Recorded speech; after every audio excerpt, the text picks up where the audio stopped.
الحمد للہ رب العالمین والصلاة والسلام علیک یا خاتم الانبیاء والمرسلین اما بعد فاعوذ باللہ من الشیطان الرجیم بسم اللہ الرحمن الرحیم السلام علیکم ورحمۃ اللہ تعالی وبرکاتہ۔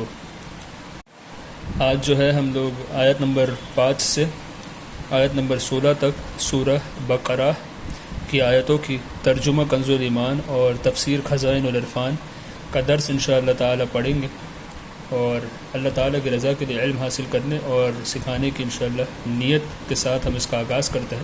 آیت نمبر 5 ترجمہ: وہی لوگ اپنے رب کی طرف سے ہدایت پر ہے اور وہی مراد کو پہنچنے والے، بے شک وہ جن کی قسمت میں کفر ہے۔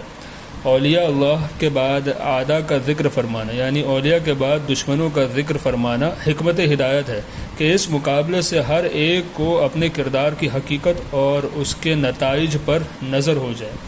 شان نزول: یہ شان نزول سے مراد یہ آیت کب نازل ہوئی؟ یہ آیت ابو جہل، ابو لہب وغیرہ کفار کے حق میں نازل ہوئی جو علم الہی میں ایمان سے محروم ہے، اس لیے ان کے حق میں اللہ تبارک و تعالی کی مخالفت سے ڈرانا یا نہ ڈرانا دونوں ہی برابر ہے۔ انہیں نفع نہ ہوگا مگر حضور صلی اللہ علیہ وآلہ وسلم کی سعی بیکار نہیں، کیونکہ منصب رسالت عامہ کا فرض رہنمائی اور اقامت حجت اور تبلیغ علی وجہ الکمال ہے۔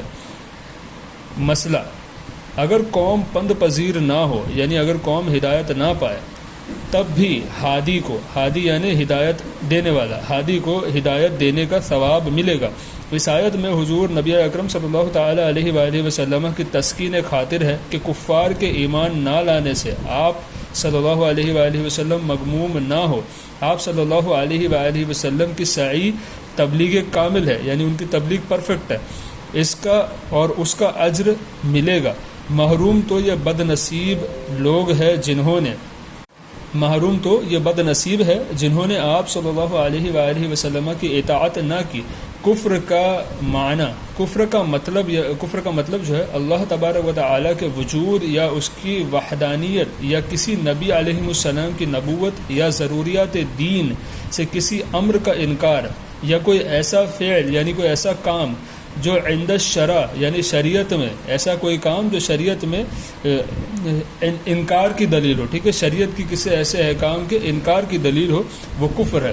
ضروریات دین سے مراد وہ مسئلے جو ہر خاص اور عام پر واضح ہے، یعنی جیسے نماز فرض ہے، روزہ فرض ہے، اگر کوئی اس کو انکار کرے کہ میں نماز معاذ اللہ نہیں مانتا یا نہیں پڑھتا اور انکار کر رہا ہے، وہ اس کی فرضیت کا انکار کر رہا ہے، تو یہ ضروریات دین کا انکار ہوا اور یہ جو ہے کفر ہے۔ آیت نمبر 6 ترجمہ: انہیں برابر ہے چاہے تم انہیں ڈراؤ یا نہ ڈراؤ، وہ ایمان لانے کے نہیں۔ اللہ تبارک و تعالی نے ان کے دلوں پر اور کانوں پر مہر کر دی اور ان کی آنکھوں پر گھٹا ٹوپ ہے۔ تفسیر: یعنی اس کا خلاصہ یہ ہے، مطلب یہ ہے کہ کفار ضلالت اور گمراہی میں ایسے ڈوبے ہوئے ہیں کہ حق کے دیکھنے، سننے، سمجھنے سے اس طرح محروم ہو گئے جیسے کسی کے دل اور کانوں پر مہر لگی ہو اور آنکھوں پر پردے پڑے ہو۔ مسئلہ: اس آیت سے معلوم ہوا کہ بندوں کے افعال یعنی بندے جو کام کرتے ہیں نا، وہ بھی تحت قدرت الہی ہے، یعنی سب کچھ اللہ تعالیٰ کی قدرت کے نیچے ہے، اور ان کے لیے آیت نمبر 7 ترجمہ: اور ان کے لیے بڑا عذاب۔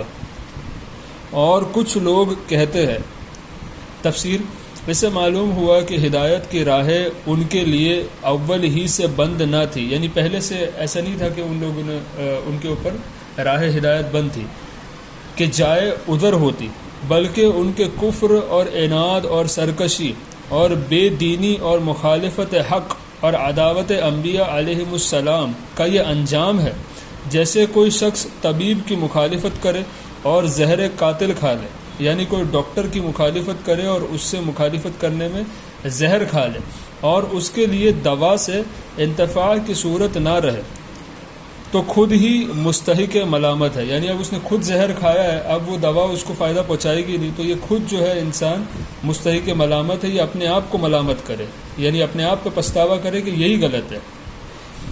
آیت نمبر 8 ترجمہ: کہ ہم اللہ تبارک و تعالی اور پچھلے دین پر ایمان لائے اور وہ ایمان والے نہیں، فریب دیا چاہتے ہیں اللہ تبارک و تعالی اور ایمان والوں کو۔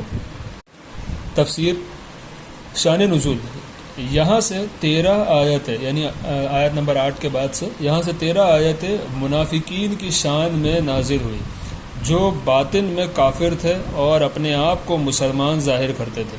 اللہ تبارک و تعالی نے فرمایا ما ہم بمؤمنین، وہ ایمان والے نہیں، یعنی کلمہ پڑھنا، اسلام کا مدعی ہونا، نماز روزہ ادا کرنا مومن ہونے کے لیے کافی نہیں، ٹھیک ہے، جب تک دل میں تصدیق نہ ہو۔ اگر دل میں وہ ایمان نہ لائے تو یہ سارے کام اس کو کوئی فائدہ نہ پہنچائیں گے۔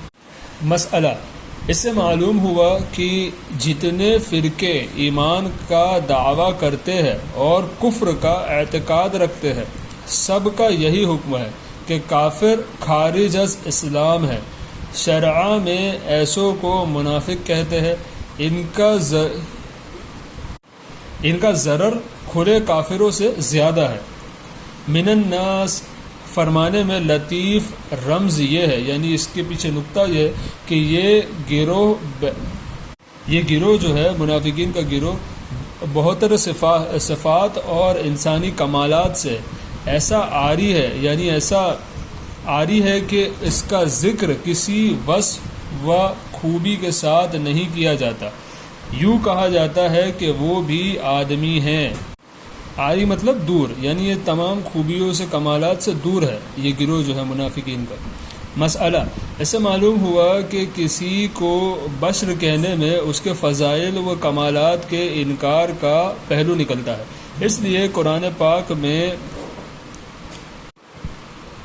جا بجا انبیاء کرام علیہم السلام کے بشر کہنے والوں کو کافر فرمایا گیا، اور در حقیقت انبیاء علیہم السلام کی شان میں ایسا لفظ ادب سے دور اور کفار کا دستور ہے۔ بعض مفسرین نے فرمایا من الناس سامعین کو تعجب دلانے کے لیے فرمایا گیا کہ ایسا فریبی مکار اور ایسا احمق بھی آدمیوں میں ہے۔ آیت نمبر 9 ترجمہ، اور حقیقت میں فریب نہیں دیتے مگر اپنی جانوں کو، اور انہیں شعور نہیں، ان کے دلوں میں بیماری ہے۔ تو اللہ تبارک و تعالی نے ان کی بیماری اور بڑھائی، اور ان کے لیے دردناک عذاب ہے، بدلہ ان کے جھوٹ کا۔ تفسیر، اللہ تبارک و تعالی اس سے پاک ہے کہ اسے کوئی دھوکہ دے سکے۔ وہ اسرار اور مخفیات کا جاننے والا ہے۔ مراد یہ ہے کہ منافق اپنے گمان میں خدا کو فریب دینا چاہتے ہیں، یا یہ کہ خدا کو فریب دینا یہی ہے کہ رسول علیہ السلام کو دھوکہ دینا چاہتے ہیں، کیونکہ وہ اس کے خلیفہ ہے، اور اللہ تبارک و تعالی نے اپنے حبیب صلی اللہ علیہ وآلہ وسلم کو اسرار کا علم عطا فرمایا ہے۔ اسرار یعنی راز کے غیب کے علم عطا فرمایا۔ وہ ان منافقین کے چھپے کفر پر مطلع ہے، اور مسلمان ان کے اطلاع دینے سے باخبر۔ تو ان بے دینوں کا فریب نہ خدا پر چلا، نہ رسول پر، نہ مومن پر، بلکہ در حقیقت وہ اپنی ہی جانوں کو فریب دے رہے ہیں۔ بس اس آیت سے معلوم ہوا کہ تقیہ بڑا عیب ہے۔ جس مذہب کی بنا تقیہ پر ہو وہ باطل ہے۔ تقیہ والے کا حال قابل اعتماد نہیں ہوتا تو توبہ ناقابل اطمینان ہوتی ہے۔ اس لیے علماء نے فرمایا لا تقبل توبۃ الزندیق، یعنی زندیق کی توبہ قبول نہیں۔ یہاں پہ تقیہ جو فرمایا گیا، اس لفظ کا مطلب یہ ہوتا ہے، یہ شیعوں کا مذہب ہے، دراصل شیعہ لوگ اس پر عمل کرتے ہیں۔ تقیہ کا مطلب حق کو چھپانا اور جھوٹ بولنا، یہ جائز ہے شیعہ کے نزدیک۔ تو تقیہ ان کا مذہب ہے شیعوں کا، اور یہ بہتان جو ہے یہ حضرت مولا کائنات مولا علی کرم اللہ تعالی وجہ الشریف پر لگاتے ہیں۔ تو یہ جو ہے یہ سب گناہ ہے۔ اہل سنت کے نزدیک یہ تمام چیزیں جو ہے یہ درست نہیں ہے، صحیح نہیں ہے، غلط چیز ہے۔ تفسیر بد عقیدگی کو قلبی مرض فرمایا گیا۔ یہ جو ترجمہ ہم نے سنا نا، تو اللہ تعالیٰ نے ان کی بیماری اور بڑھائی اور ان کے لیے دردناک عذاب ہے، بدلہ ان کے جھوٹ کا۔ اس کی تفسیر میں فرمایا گیا کہ بد عقیدگی کو قلبی مرض فرمایا گیا۔ اس سے معلوم ہوا کہ بد عقیدگی روحانی زندگی کے لیے تباہ کن ہے۔ مسئلہ، اس آیت سے ثابت ہوا کہ جھوٹ حرام ہے، اس پر عذاب علیم یعنی بڑا عذاب مرتب ہوتا ہے۔ ترجمہ، اور جو ان سے کہا جائے زمین میں فساد نہ کرو۔ تفسیر، مسئلہ، کفار سے میل جول، ان کے خاطر دین میں مداہنت اور اہل باطل کے ساتھ تملق و چاپلوسی اور ان کی خوشی کے لیے صلح کلی بن جانا اور اظہار حق سے باز رہنا شان منافق اور حرام ہے۔ اس کو منافقین کا فساد فرمایا گیا۔ آج کل بہت لوگوں نے یہ شیوا کر لیا ہے کہ جس جلسے میں گئے ویسا ہی ہو گئے۔ اسلام میں اس کی ممانعت ہے۔ ظاہر اور باطن کا یکساں نہ ہونا بڑا عیب ہے۔ آیت نمبر 11 ترجمہ، تو کہتے ہیں ہم تو سنوارنے والے ہیں، سنتا ہے وہی فسادی ہے، مگر انہیں شعور نہیں۔ اور جب ان سے کہا جائے ایمان لاؤ جیسا اور لوگ ایمان لائے ہیں۔ تفسیر، یہاں الناس جو الفاظ آئے آیت میں، اس سے یا تو صحابہ کرام مراد ہے یا مومنین، کیونکہ خدا شناس یعنی پہچان کرنے والے، جاننے والے، خدا شناس فرما برداری و عاقبت اندیشی کی بدولت وہی انسان کہلانے کے مستحق ہے۔ مسئلہ، آمنو کما آمن سے ثابت ہوا کہ صالحین کی اتباع محمود و مطلوب ہے۔ مسئلہ، یہ بھی ثابت ہوا کہ مذہب اہل سنت حق ہے کیونکہ اس میں صالحین کی اتباع ہے۔ مسئلہ، باقی تمام فرقے صالحین سے منحرف ہے، لہذا گمراہ ہے۔ منحرف مطلب الگ ہے۔ مسئلہ، بعض علماء نے اس آیت کو زندیق کی توبہ مقبول ہونے کی دلیل قرار دیا ہے۔ بیضاوی، زندیق وہ ہے جو نبوت کا منکر ہو، شعائر اسلام کا اظہار کرے اور باطن میں ایسا عقیدہ رکھے جو بالاتفاق کفر ہو، یہ بھی منافقوں میں داخل ہے۔ یہاں پر جو صلح کلی کا الفاظ میں نے استعمال کیا، صلح کلی سے مراد وہ لوگ جو یہ کہتے ہیں کہ ہر مسلمان جو ہے، ہر شخص جو ہے اپنے آپ کو مسلمان کہے وہ بھائی ہے، یعنی جو ایسا کہے کہ وہابی دیوبندی سب ایک ہے، سب بھائی ہے، اس کو صلح کلی کہا جاتا ہے۔ پلپلے لوگ ہوتے ہیں، یہ پلپلے سنی ہوتے ہیں، اپنے آپ کو سنی کہتے ہیں اور پلپلے ہوتے ہیں، نہ یہاں رہتے ہیں نہ وہاں رہتے ہیں۔ تو صلح کلیت بھی جو ہے جائز نہیں، گناہ کبیرہ ہے، اور ایمان جانے کا اس میں بہت امکان ہے۔ یعنی اگر صلح کلیت جو ہے وہ حد کفر تک پہنچ گئی تو جو صلح کل شخص ہے وہ انسان بھی جو ہے کافر ہو جائے گا۔ ترجمہ جو ہم سماعت کر رہے تھے، ترجمے کو سماعت کرتے، تو کہے کیا ہم احمقوں کی طرح ایمان لے آئے؟ اس کی تفسیر میں فرمایا، اس سے معلوم ہوا کہ صالحین کو برا کہنا اہل باطل کا قدیم طریقہ ہے۔ آج کل کے باطل فرقے بھی پچھلے بزرگوں کو برا کہتے ہیں۔ روافض یعنی شیعہ، خلفائے راشدین اور بہت صحابہ کو خوارج، حضرت علی المرتضیٰ رضی اللہ تعالی عنہ اور ان کے رفقا کو یعنی ان کے محبین کو، ان کے ساتھیوں کو غیر مقلد، ائمہ مجتہدین بالخصوص امام اعظم رحمۃ اللہ تعالی علیہ کو وہابیہ، بکثرت اولیاء و مقبولان بارگاہ کو مرزائی، انبیاء علیہم السلام، انبیاء سابقین علیہم السلام تک کو قرآنی یہ بھی ایک الگ فرقہ ہے قرآنی، ٹھیک ہے، چکڑالی اس کو کہتے ہیں، چکڑالی، یہ بھی صحابہ اور محدثین کو نیچری تمام اکابر دین کو برا کہتے اور زبان تان دراز کرتے ہیں، معاذ اللہ۔ اس آیت سے معلوم ہوا کہ یہ سب گمراہی میں ہیں۔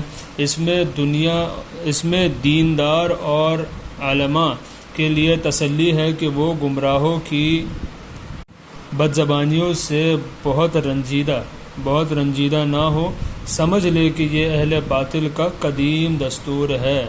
مدارک بہاوالہ مدارک، آیت نمبر 13 کی تفسیر، سنتا ہے وہی احمق ہے مگر جانتا نہیں۔ اس کی تفسیر میں فرمایا منافقین کے یہ بد زبانی مسلمانوں کے سامنے نہ تھی، ان سے تو وہ یہ کہتے تھے کہ ہم با اخلاص، ٹھیک ہے، ہم جو ہے با اخلاص مومن ہیں، جیسا کہ اگلی آیت میں ہے۔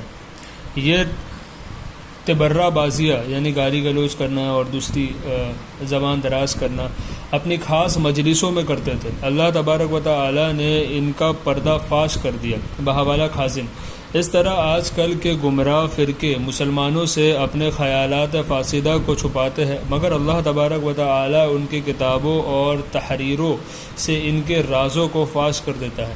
اس آیت سے مسلمانوں کو خبردار کیا جاتا ہے کہ بے دینوں کی فریب کاریوں سے ہوشیار رہے، دھوکہ نہ کھائے، اور جب ایمان والوں سے ملے تو کہے ہم ایمان لائے، اور جب اپنے شیطانوں کے پاس اکیلے ہو کہے ہم تمہارے ساتھی ہیں، ہم تو یوں ہی ہنسی کرتے ہیں۔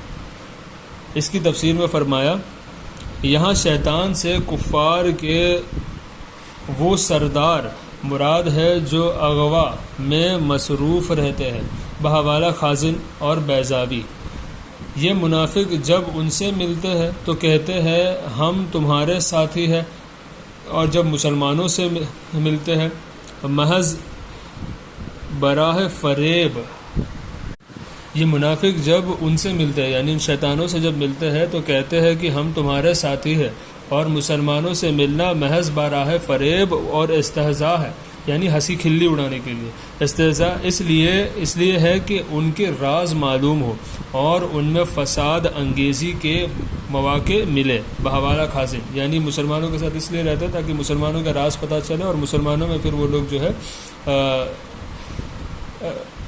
پریشانیاں اور فساد فتنے پیدا کر سکے ان کے درمیان، ٹھیک ہے، یعنی اظہار ایمان تمسخر کے طور پر کیا، یہ اسلام کا انکار ہوا۔ تمسخر یعنی ہنسی مذاق مسخری کرنے کے لیے۔ مسئلہ، انبیاء علیہ السلام اور دین کے ساتھ استہزاء اور تمسخر کفر ہے۔ شان نزول، یہ آیت عبداللہ ابن ابی وغیرہ منافقین کے حق میں نازل ہوئی۔ ایک روز انہوں نے صحابہ کرام کی ایک جماعت کو آتے دیکھا تو ابن ابی نے اپنے یاروں سے کہا دیکھو تو میں انہیں کیسا بناتا ہوں۔ جب وہ حضرات قریب پہنچے تو ابن ابی نے پہلے حضرت صدیق اکبر رضی اللہ تعالی عنہ کے دست مبارک کو اپنے ہاتھ میں لے کر آپ کی تعریف کی، پھر اس طرح حضرت عمر اور حضرت علی المرتضیٰ رضوان اللہ تعالی علیہم اجمعین کی بھی تعریف کی۔ تو حضرت علی مرتضیٰ رضی اللہ تعالی عنہ نے فرمایا کہ اے ابن ابی، خدا سے ڈر، نفاق سے باز آ جا، کیونکہ منافقین بدترین خلق ہے، یعنی بدترین لوگ ہیں۔ اس پر وہ کہنے لگا کہ یہ باتیں نفاق سے نہیں، یعنی منافق والی بات نہیں ہے، یہ نفاق سے نہیں کی گئی، بخدا ہم آپ کی طرح مومن صادق ہے۔ جب یہ حضرات تشریف لے گئے تو آپ اپنے یاروں میں، یعنی وہ ابن ابی جو تھا وہ اپنے یاروں میں اپنی چال بازی پر فخر کرنے لگا۔ اس پر یہ آیت نازل ہوئی کہ منافقین مومنین سے ملتے وقت اظہار ایمان اور اخلاص کرتے ہیں اور ان سے علیحدہ ہو کر اپنے خاص مجلسوں میں ان کی ہنسی اڑاتے ہیں اور استہزاء کرتے ہیں۔ مسئلہ، اس سے معلوم ہوا کہ صحابہ کرام اور پیشوائے دین کا تمسخر اڑانا بھی کفر ہے۔ ترجمہ، اللہ تبارک و تعالی ان سے استہزاء فرماتا ہے۔ تفسیر میں فرمایا جیسا کہ اس کی شان کے لائق ہے۔ اللہ تعالیٰ استہزاء اور تمام نقائص اور عیبوں سے پاک ہے، منزہ اور پاک ہے۔ یہاں جزائے استہزاء کو استہزاء فرمایا گیا تاکہ خوب دل نشیں ہو جائے کہ یہ سزا اس ناکردانی فعل کی ہے، یعنی یہ جو سزا ہے نا اس ناکردانی فعل کی ہے۔ ایسے موقع پر جزا کو اس فعل سے تعبیر کرنا عین فصاحت ہے، جیسے جزاء سجیۃ سجیہ میں کمال حسن بیان یہ ہے کہ اس جملے کو جملہ سابقہ پر معطوف نہ فرمایا کیونکہ وہاں استہزاء حقیقی معنی میں تھا۔ ترجمہ اور انہیں ڈھیل دیتا ہے کہ اپنی سرکشی میں بھٹکتے رہے۔ یہ وہ لوگ ہیں جنہوں نے ہدایت کے بدلے گمراہی خریدی۔ ہدایت کے بدلے گمراہی خریدنا کے مراد یہ ہے کہ بجائے ایمان کے کفر اختیار کرنا نہایت ہی خسارہ اور نقصان کی بات ہے۔ شان نزول یہ آیت یا تو ان لوگوں کے حق میں نازل ہوئی جو ایمان لانے کے بعد کافر ہوئے، ایسے لوگوں کو مرتد کہتے ہیں جو ایمان لانے کے بعد کافر ہو جائے، یا یہودی کے حق میں جو پہلے سے تو حضور صلی اللہ علیہ وآلہ وسلم پر ایمان رکھتے تھے، مگر جب حضور صلی اللہ علیہ وآلہ وسلم کی تشریف آوری ہوئی تو منکر ہو گئے، یا پھر یہ تمام کفار کے حق میں کہ اللہ تعالیٰ نے انہیں فطرت سلیمہ عطا فرمائی، حق کے دلائل واضح کیے، ہدایت کی راہ کھولی، لیکن انہوں نے عقل اور انصاف سے کام نہ لیا اور گمراہی اختیار کی۔ مسئلہ اس آیت سے بیع طاعتی، یہ ایک قسم کی خرید و فروخت ہے، بیع طاعتی، اس آیت سے اس بیع طاعتی کا جواز ثابت ہوا۔ یعنی بیع طاعتی کسے کہتے ہیں؟ خرید و فروخت کے الفاظ کہے بغیر محض رضامندی سے ایک چیز کے بدلے دوسری چیز لینا، یہ جائز ہے، اسے کہتے ہیں بیع طاعتی۔ تو فار ایگزامپل ہم لوگ ڈی مارٹ میں یا کسی سپر مارٹ وغیرہ میں جاتے ہیں، ہم لوگ آئٹمس اٹھاتے ہیں، اس کے اوپر پرائس ٹیگ لگا ہوا ہوتا ہے، نہ ہم کسی سے بھاؤ پوچھتے ہیں، نہ کوئی ہمیں بتا رہا ہوتا ہے کھڑے رہ کر کے ایک ایک چیز کے اوپر آٹومیٹک ان کے دام دیے ہوتے ہیں، ہم اسے لے لیتے، جا کر کے کاؤنٹر پر دیتے، کاؤنٹر والا ہمارے ہاتھ میں بل دیتا ہے اور ہم کارڈ سوائپ کرتے یا کسی طریقے سے پیمنٹ کر دیتے۔ تو یہاں پر جو ہے اس طریقے کی بیع کو بیع طاعتی کہا گیا اور یہ جو ہے بالکل جائز ہے، اس آیت سے یہ ثابت ہو گیا۔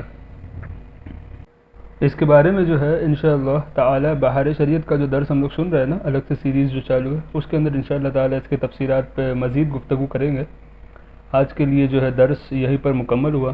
آپ تمام سے گزارش ہے اسے سنیں، اپنے دوست احباب رشتہ دار اقارب اعزہ سب تک اس کو پہنچائے، انشاءاللہ ہو سکتا ہے کوئی آپ کے ذریعے علم حاصل کرے اور اس کا ثواب آپ کو بھی جو ہے ملتا رہے۔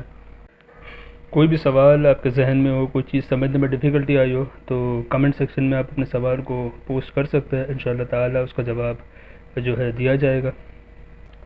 دعا کی گزارش، السلام علیکم ورحمۃ اللہ تعالی وبرکاتہ۔